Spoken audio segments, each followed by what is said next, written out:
And as with all of our presentations here at Royal Roads University, it's important we begin with acknowledgement of the traditional lands. So here at Royal Roads University, we acknowledge that our campus is located on the traditional lands of the Kusepsum and Lekwungen ancestors and families. It's with great gratitude that we now live, learn, work, and play here where the past, present, and future scopes of Indigenous and non-Indigenous students, staff, and faculty come together. So we are all here today to have a Q&A with our learning and technology programs. So my name is Selena Kunar, and I'm an education specialist here on campus, and I'm thrilled to be joined with Dr. Elizabeth Childs, the program head of our suite of learning and technology programs here at RRU. Hi, Elizabeth. Hi, Selena. Hi, everyone. Thank you for making time for this today. We know we only have a short time, so we're hoping that you pop all your questions in the chat as we go through this, and looking forward to hearing the questions that you bring. Amazing. Thanks, Elizabeth. Well, knowing that we have just a half hour together today, we're going to condense what we're going to be able to run through together. So we kicked off with a very brief welcome and introduction, and we'll offer to all of you, if you feel comfortable, let us know, where in the world are you joining from today? If you're coming to this Q&A with any burning questions, pop them in the chat box. Then we're going to cruise on over to touch just a little bit on our RRU student experience, and then of course speak more on our programs themselves, cap off with walking through our application process, and then of course leaving time to answer those questions. So with that, let's keep rolling on right into our RRU student experience. So we're so lucky that here at Royal Roads, not only do we have a beautiful physical space, which you see in these photographs, we also have been moving in the online world for over 25 years. So we'll see through the programs we're going to talk about in just a few short slides, all the different ways that learning here at Royal Roads transcends this beautiful location and comes right into your living rooms, your kitchens, your classrooms to continue the conversation. So looking at this photo, I'll just highlight we have our most iconic building on campus, Hatley Castle. You might recognize it from films such as the X-Men franchise, Deadpool, or a Disney franchise called The Descendants. So while the castle is a beautiful building on our space, you look a little past it, you see all of the different buildings that we use here on our campus to facilitate our learning. We're so lucky to be on over 500 acres of overgrowth forest. So that means we have a ton of beautifully curated gardens and wild spaces for you to take a nice cruise through or a fast-paced jog as well. And many jogs take you all the way down to Esquimalt Lagoon, which is at the base of our campus and actually is a registered bird sanctuary. So very fun to come and visit all the critters that are out there. And as mentioned, we are leaders in online education for over 25 years. And we're going to talk a little bit about the online learning experience as we talk about the programs. So let's head on right over to that. So Elizabeth, why don't I pass the microphone over to you to chat a little bit about our programs? Sure. Thanks so much, Selena. And Lisa, thanks for popping in the chat our signature pedagogy. It's our learning, teaching, and research model at Royal Roads. So you can think of it as sort of the guiding light that people then use as they craft programs and learning experiences. And every faculty and school will take it up slightly differently depending on their context. But it is sort of that common baseline or signature pedagogy that we use at Royal Roads when we're designing our programs. I just wanted to pick up on something that Selena had mentioned earlier about the beautiful campus. One of the ways that we take that up in the online space in our learning and technology programs is our beautiful campus is you, right? So our programs are both synchronous and asynchronous. Courses will have experiences of both. And when you're in those synchronous spaces, it's you. It's you on screen, talking with your colleagues, talking with faculty, and really having those moments of conversation and discussion and dialogue that build community and connection and understanding. Selena, if you could turn to the next slide, please, that would be great.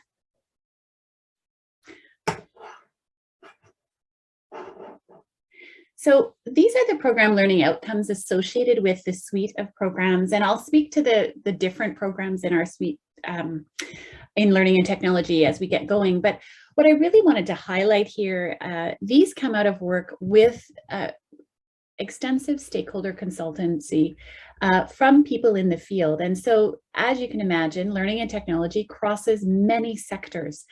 And we have people who have advised in that capacity to the program design from all across the continent of North America, but also globally, and in a variety of sectors, including healthcare, K-12, higher education, not-for-profit, finance, consultants, you name it. I think we have them represented here in I was just going to say IT specialists.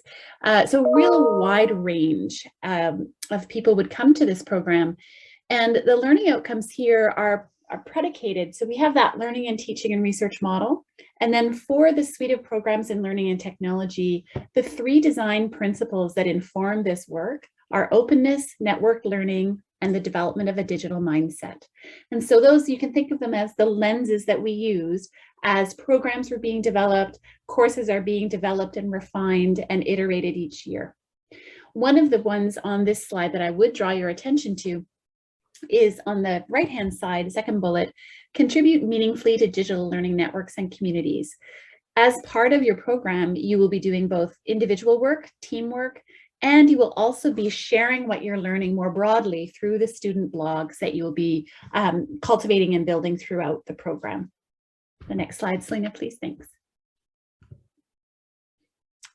So I touched on this briefly by all the different sectors. I think for me, that's one of the most rewarding aspects of being associated with this program and being able to be sort of the steward of this program for the many years.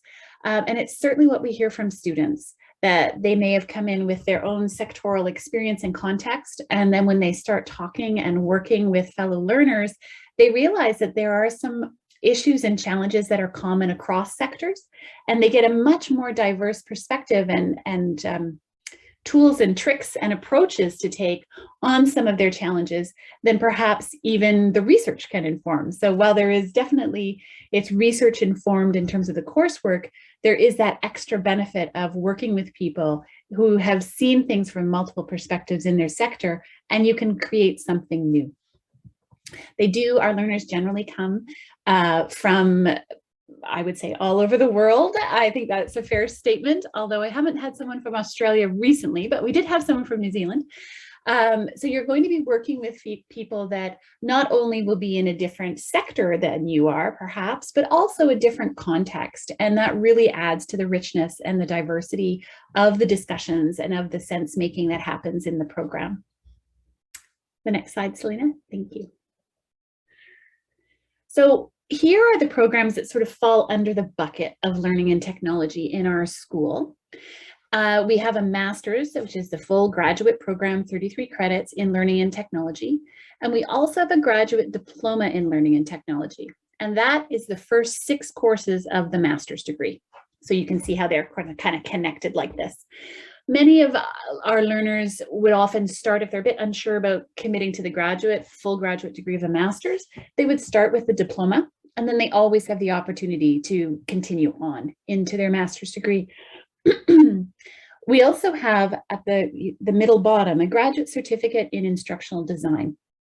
And so this is made up of 3 3-credit courses that offer you a graduate certificate in that area that then can go on to ladder into a diploma at the graduate level in technology enhanced learning and design. And Lisa's popped the direct links in the chat there. I'm going to try to tease out the differences between these 2 diplomas for you, because sometimes they're a little bit tricky. But please know, for the learning and technology, both the diploma and the master's, you can see the link right there. That's our MALAT program page. And because openness was a design principle, all the courses are there. They're open WordPress sites. You can see the courses, you can see the readings, you can see the assignment descriptions, the rubrics, and you can see the links to current students' blogs. So you can jump in and see what their conversations are happening on their blogs. And of course, always join in with the conversation on the Twitter hashtag RRU MALAT. It gives you a good sense of what is everyone talking about. in this field and in these spaces. So let's jump to the next slide, and maybe Stacy will be able to get to your question. So this is speaking quickly to the Instructional Design Graduate Certificate. It gives you a sense of the timeline and the credits there and the focus of the courses in that certificate. Each of the certificates, the diplomas, the degree, all start with these preparatory courses. One is an Introduction to Academic Integrity. That's a university mandated course. It gives you the sense of the breadth and scope of academic integrity. And the other is our online community building module, and it's called The Link. And that really is that jump in and let's get to know each other. Let's focus on the different, lay of the land of the institution, so we know where things are and, all those good things that you would have done face-to-face to navigate to your classroom and back. We also need you to be able to do that in the online environment. So there's time spent on the writing center and the teams and at all the bits and pieces that form that. But most importantly, there's time spent getting to know the people that you'll be learning together with for the next duration of your program. Can we have the next slide, please, Selena? Thank you. So this, as you can see on the left, this extends into that Diploma of Technology Enhanced Learning Design. So you're taking those 3 courses in the certificate, and then you're adding the 3 to your right in sort of that purpley blue color. Those are 3 courses that are in the master's program. So you've basically done the certificate and you're adding in these 3 courses here. And it takes about a year to complete those courses, and it's worth 18 credits in terms of folks that might need to know credit hours. If we jump to the next one, which I think Selena is, there we go. So Stacy, this will get to your question a little bit. Apologies if it's small on your phone, you might have to stretch it out to see it, but it works top to bottom, and it shows you that the diploma in learning and technology, so this is a different diploma, it has those foundational 6 courses, and then you would continue right on into one of the completion pathways. So to your question, if this is the diploma and the course content that's interesting to you, then in this case, yes, you can move right from your diploma in learning and technology, and you would apply to get into the master's. There's an internal form once you've been accepted into your graduate diploma, and then you would move forward into the remainder of the courses. There are 3 different completion pathways of the program. One is a traditional master's graduate level thesis that's bound by the thesis requirements for Royal Roads University, and you're doing research with live human subjects. So you can see there's on one of the links that will pop in the chat, you'll be able to see past theses. We have an annual virtual symposium that kicks off all of this, and it's in April this year. And in there, we have people presenting, students that are working on their thesis, students that are working on their applied research project or their digital learning consulting project. You can also see presentations from the past 6 years now.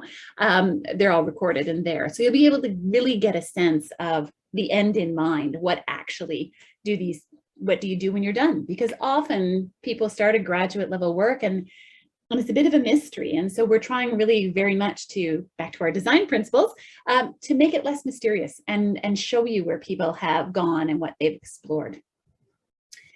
You can see the other 2 completion pathways is an applied research project or a digital learning consulting project. Those ones, if you choose those routes, you would be taking a few more courses. The thesis is actually that whole advanced research project, and the thesis is 15 credits. So the other 2, to have the full credit value of the master's, you would take a few more courses. One is creating a digital resource, facilitating in digital environments, and then your advanced research proposal before you get into your projects.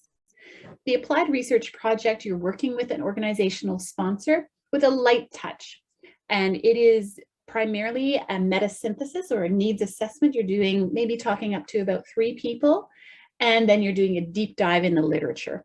And so this is a great thing to do right at the beginning if you're starting an initiative, or your organization or you personally are wanting to explore a particular area. You don't have to have the sponsor in your organization. Many people who have been in between or transitioning have chosen sponsors perhaps that they'd like to work with or work for, or often Centers for Teaching and Learning, and certainly our own Royal Roads Center for Teaching and Learning loves to act as a sponsor because it allows them to stay current on the literature and the research around the question that you're interested in investigating. In each of the completion pathways, you are the one that is setting the research question. So it isn't the case where you're adopting a professor's research agenda. This is something that you're curious about, that you want to dive in more detail. John, to answer your question, we don't actually find the sponsors for you. Most people students in the past have either used their place of employment, or they've used, as I mentioned, somewhere they would like to work with, or a not-for-profit, or a center for teaching and learning, something like that. But we can certainly work with you to help you narrow it down. In the digital learning consulting project, this one is a little more hands-on from the sponsor's perspective, and you're actually creating something. You're interviewing up to about 10 people maximum under the blanket ethics associated with it.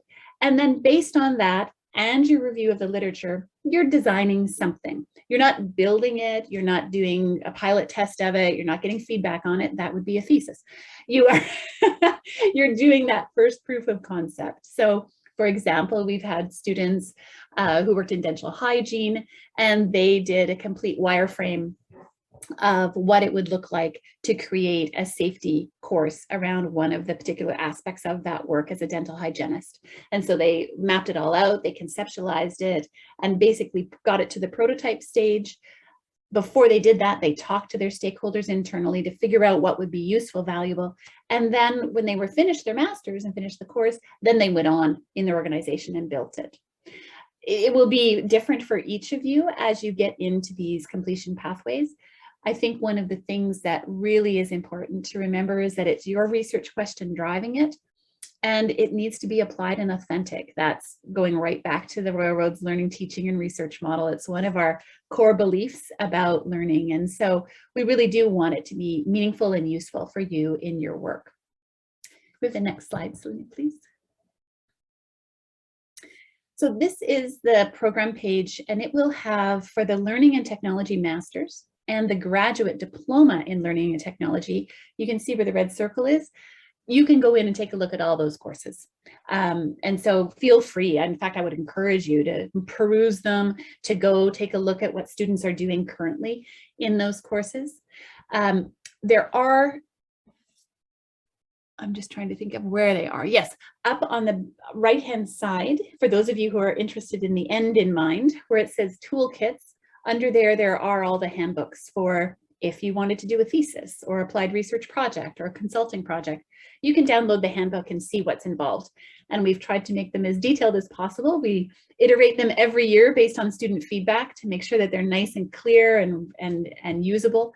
And so it does give you a really good sense of what the end is, also the courses themselves. Next slide, please, Selena. Thank you. I did mention a little bit about open. And so open, how it's taken up, one way it's taken up in the program is there is the MALAT program page, which is a WordPress site, and all of the courses have their own WordPress site, and anyone in the world can access them and take a look. And then each course has a companion Moodle shell, which is the learning management system we use at Royal Roads. Every course uses it slightly differently. Some are high touch in the Moodle shell, and they use discussion boards within Moodle because there are some areas where they want just the class to talk. And others use the Moodle shell just as a place to upload your assignments and get your feedback. So it really does range on the continuum.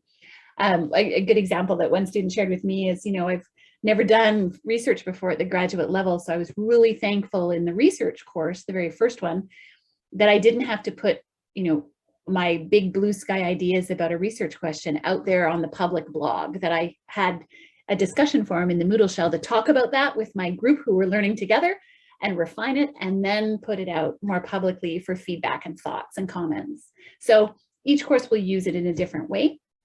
And that's the whole unit, with the addition of, I think the next slide goes to this one, Selena. The addition of your WordPress site, which is your student blog, that comprises the learning and technology ecosystem that you'll be working in.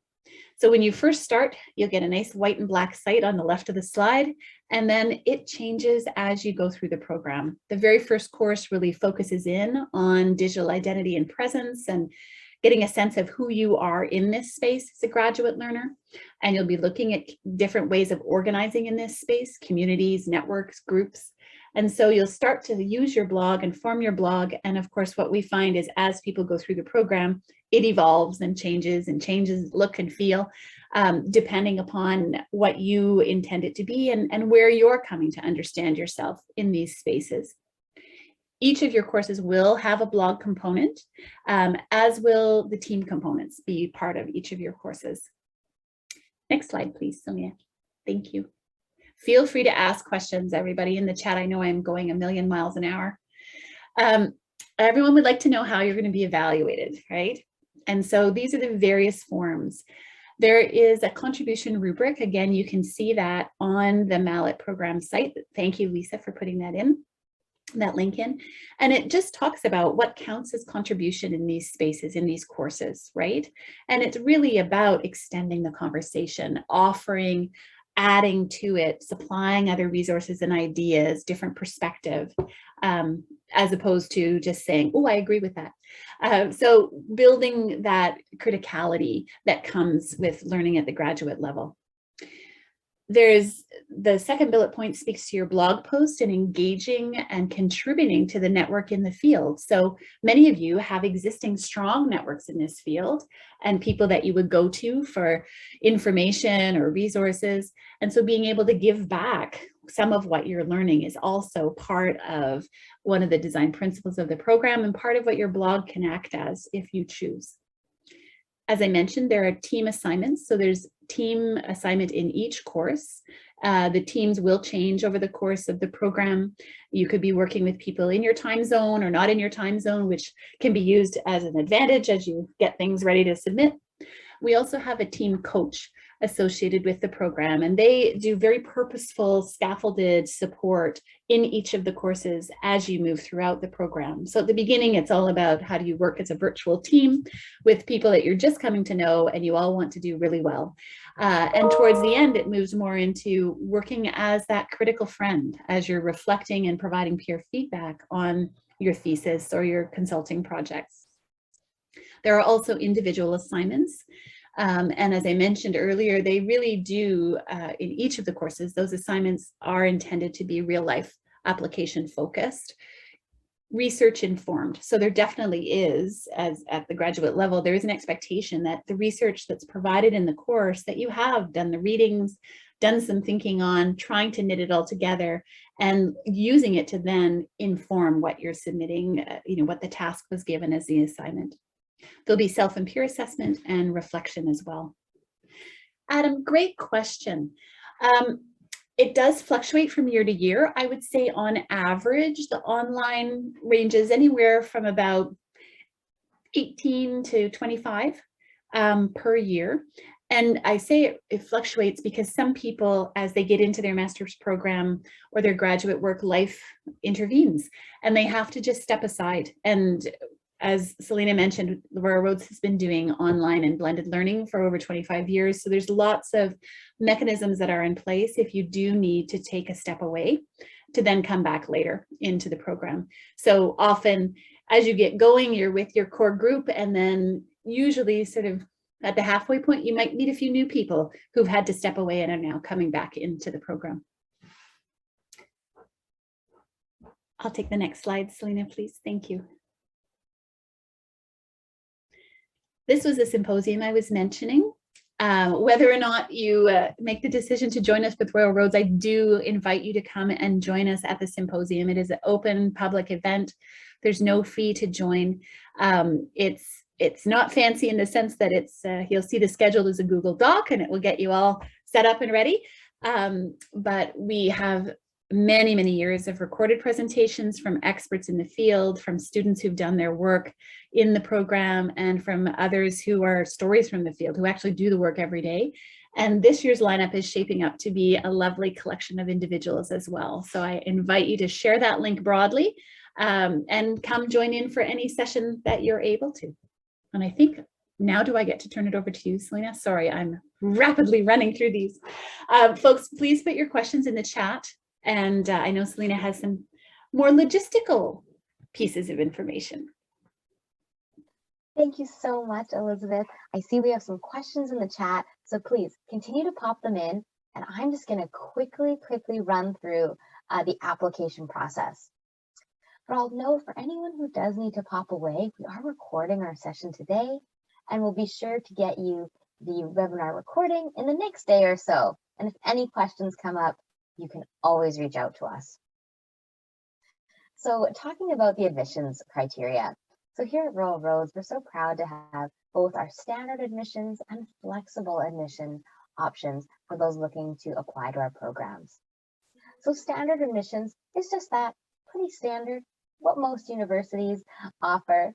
So for Royal Roads, standard admissions looks for a 4-year or comparable undergraduate degree in a post-secondary, from a recognized post-secondary institution, as well as at least 3 years of professional experience in leadership or management position that's directly related to the program of interest.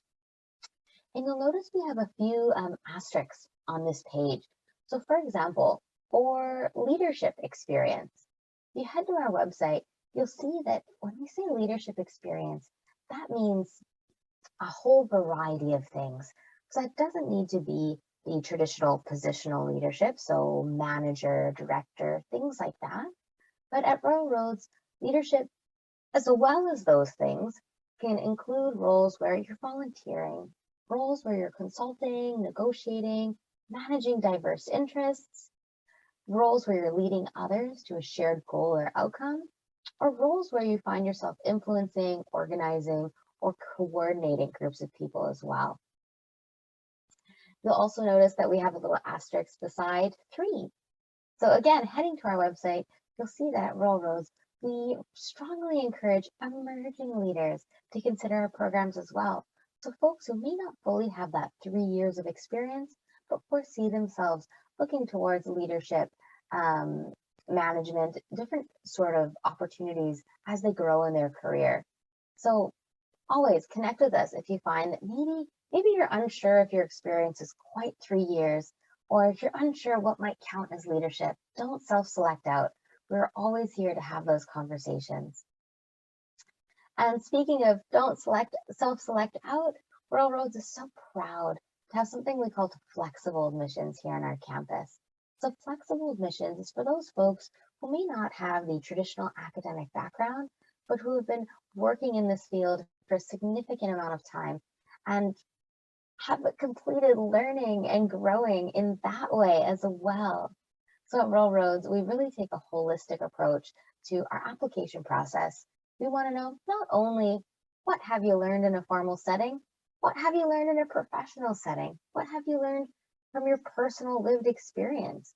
We take into all the different parts of you when we assess your application. And we'll look at that a little bit more in the next slide when we talk about the actual documents that would go towards your application. But so for flexible admissions, we would normally require 7 years of work experience with a minimum of 2 years of professional experience in a leadership or management position that is directly related to our program of interest. Flexible admissions is assessed on a case-by-case basis. So if you have any questions about what flexible admissions can mean to you, please connect with our offices. We're always here and happy to have that conversation. So as I mentioned, we really take that holistic view when we move through our application process and our adjudication of your files as well. And we have a few supporting documents that help support us in doing that. So as with most things these days, you kick off with an online application. And currently that online application includes a fee of $128.81. And once that online application is in, we'll then look towards some supporting documents. So for example, official transcripts, a personal statement, a detailed resume, and 2 letters of reference. So our website is a great resource for helping you move through understanding what these documents are, how they can be put together, and how you can submit them to our offices. But for example, your personal statement. On our website, you'll see that a personal statement should consist of, but is not limited to, a 2 to 3 page letter of intent that outlines your educational experience, technology experience, personal and career goals, and discusses alignment between those, and the goals of the MALAT program. Looking at your detailed resume, our website provides some handy little bullet points for different areas of your lived experience that you can include to make sure we get to know you a little bit better. So your education, your work experience, any training or professional development, volunteer or unpaid work experience, leadership, change agent, trainer experience, if you have information technology training experience, all these different areas that we want to know more about to get to know you even better. So when do we need this online application in by, as well as your supporting documents? Well, if you are eager to start with us in 2022, we are just around the corner from our start date of March 28th. That'll put your application deadline at February 28th, 2022. So it's extremely important to get that online application in before February 28th, and then we can work together to quickly get those supporting documents crafted and into our offices as well. If you're looking for some of those other programs that we talked about earlier in our webinar today, so the Graduate Diploma in Technology Enhanced Learning and Design, or the Graduate Certificate in Instructional Design, you have a little bit more time. So those programs will actually begin January 16th, 2023, putting your application deadline October 16th, 2022. And here at Rural Roads, we do something called rolling admissions. So we're not actually going to wait until those application deadlines to let you know about your seat in the program. Instead, once your online application is in, as well as your supporting documents, we'll be able to adjudicate your file and let you know about the seat in the program. Financial aid. So we get lots and lots of well thought out, well-intentioned questions around what supports are there on your campus. And we recognize that financial planning is such an important part of planning your post-secondary education. So here we wanted to right away give you their website and direct phone lines, because we are staffed with a wonderful financial aid and award specialists who have their fingertips on resources available internally, but also external to Rural Roads as well, and can answer any questions about loans, awards, research scholarships, or other types of funding as well. And all throughout our webinar today, you heard us say, connect with us, ask us questions, we're always happy to chat. Well, this is the contact information that will get you connected with us. So Lisa is just one beautiful example of the enrollment team we have here on our campus, eager to help you out. So you can connect with Lisa and her team at learn.more@ruralroads.ca. And if you're joining us from outside Canada, Lisa's counterparts in the International Admissions and Registration Office are more than happy to help at learn.more.international@ruralroads.ca. And with that, we've quickly come to the end of our formal presentation, but I see our chat box. My chat box bubble has a red 7. So that tells me we've had some conversation happening there. So I am going to pop into the chat box, see if there's any questions to answer.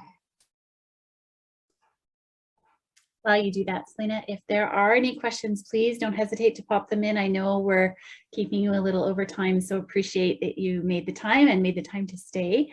But really, I think you're hearing this in spades, right? It is about connection, because one of the things we do know, there's lots of things that are still unknown, but one of the things we do know that makes online successful is engagement, and part of engagement is connecting. And so really do encourage you, connect with the students. Go onto that MALAT program page, go to their blog, post a question, reach out, connect with what they're doing, ask your questions of them, connect with Lisa and the enrollment advisors, connect with Selena or myself if you have any other questions, because we know it is a big decision. And I know when I give the welcome to the program overview, I always say, you know, you're giving yourself a gift of being able to do graduate work, but you're also making sacrifices to do it. And so one of those things that you have to consider is this the time for me? And making time so that you can really dive in and get what you need out of it for you, both professionally and personally. So looking just, you know, giving you a minute to add that last question in. Thanks so much, Elizabeth. And while we're waiting for that minute, I'll just highlight a wonderful question from Stacy. So Stacy had asked, is this program for people working in teaching/training roles, or can people hoping to break into the space take the program as well? And Elizabeth kindly shared, yes and yes. We have folks who take the program to validate what they have been doing for years, and those who are switching career paths or sectors completely, and everything in between. And Elizabeth, I imagine this comment came when we were on the financial aid and awards slide, shared that we've had several students be successful in getting grants and awards as part of this program. And to cap us off, as it looks like we have no questions coming in at this time, Lisa has shared that, again, we encourage applicants to chat with our amazing learning and technology alumni who can share their experience and how they're applying their learning. And you can contact Lisa directly at lisa.murray@railroads.ca, and she'll be happy to get you connected. So with that, before we close out, Elizabeth, was there anything else you'd like to share? Not at all, except I look forward to any questions that come out of this, and again, wish you all the best with your day. Oh, wonderful. Thanks so much, Elizabeth, and thank you to everyone who joined us live and to those who are watching our recording as well. We hope to chat with you very soon. Bye-bye.